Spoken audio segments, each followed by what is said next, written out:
Hi, today I'm reviewing the Paula's Choice Resist Skin Restoring Moisturizer with SPF 50.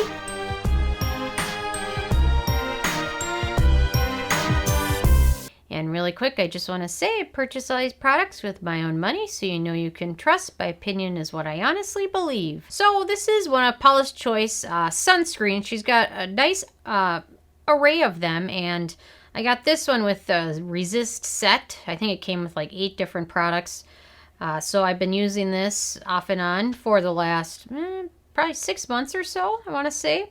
And this is a chemical sunscreen, so it's not a mineral-based sunscreen. So if you're sensitive to chemicals, be aware of that. Or if you prefer chemicals, also a good option.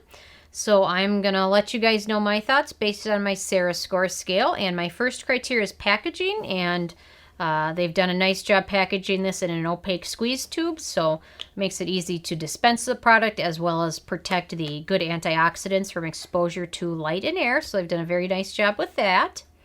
My second criteria is alcohol, and this does not contain any denatured alcohols.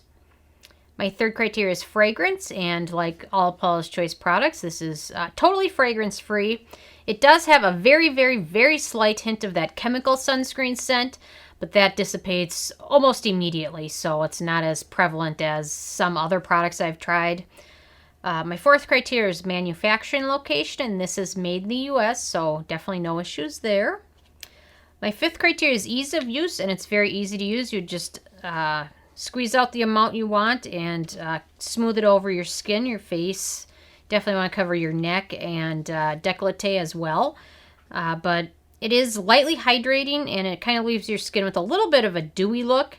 So if you're using foundation over this, it kind of gives your skin a little bit of a dewy look, which is okay. Or if you use more of a mattifying foundation, then kind of get rid of that dewy look.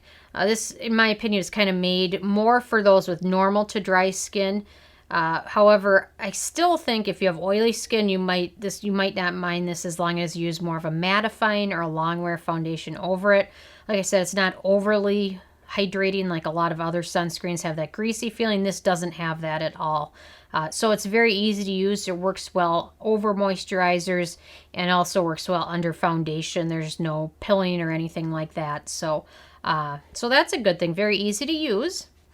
My number 6 criteria is antioxidants, and this has quite a few good antioxidants in there, and it's got some good hydrating ingredients in there. It's got shea butter, coffee, which has a lot of antioxidant properties, niacinamide, licorice root. So it's got some good antioxidants in there to kind of boost the efficacy of the sunscreen in there. My number 7 criteria is animal testing, and Paula's Choice is cruelty-free, which always makes me feel better giving her my money. My number 8 criteria is performance, and this performs quite well. I like the fact that it's an SPF 50, which is above the traditional 30 that is kind of the gold standard. You don't want to go below 30. I like that it's an SPF 50, and I love the fact that it's slightly hydrating as well and has some good antioxidants in there, and then the fact that the squeeze tube protects it from exposure to light and air. It performs quite well. I've never got burnt with this, and I used this throughout my Australia trip and never got burnt at all. So yeah, so it's pretty good. It's not water resistant, so if you're swimming or sweating, you're probably going to want to pick a different option or just continue to reapply it very frequently. Number 9 is the price, and it is a little bit pricey. This is the full size, which is 2 ounces, and it's $33. But I got this in the kit. I think I got 8 different things, so that kind of alters the price. But if you watch Paula's Choice website, she frequently has sales, so always watch that as well. Yeah, so it's a little bit pricey, but not outrageously so. And 2 ounces is a little bit more than a lot of other sunscreen bottles come in, so you have to kind of remember that as well. And then number 10 is the it factor, and I gave it the thumb up there. I like the fact that I was able to use it in Australia, which is, I'm from Minnesota, so my skin's seeing the sun for the first time in months. Didn't get burnt at all. I like the fact that it's a little bit hydrating, and I like the fact that it's an SPF 50, which is good. And I also like the fact that Paula's Choice is cruelty-free and it's fragrance-free and free of denatured alcohol. So if you're looking for a good chemical sunscreen and you have normal to dry skin or even slightly oily skin, this might be a good option to check out, in my opinion. So overall, this got a 9 out of 10 on the Sarah score scale, which is pretty good for a good sunblock.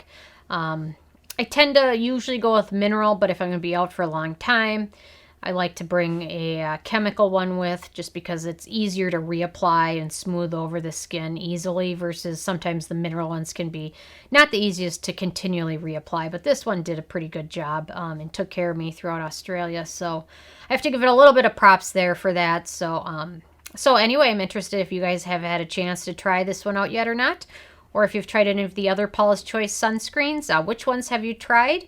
And how did you like them? So leave a comment. I love hearing from you guys. Feel free to subscribe if you're not already. I come with at least one new review every day.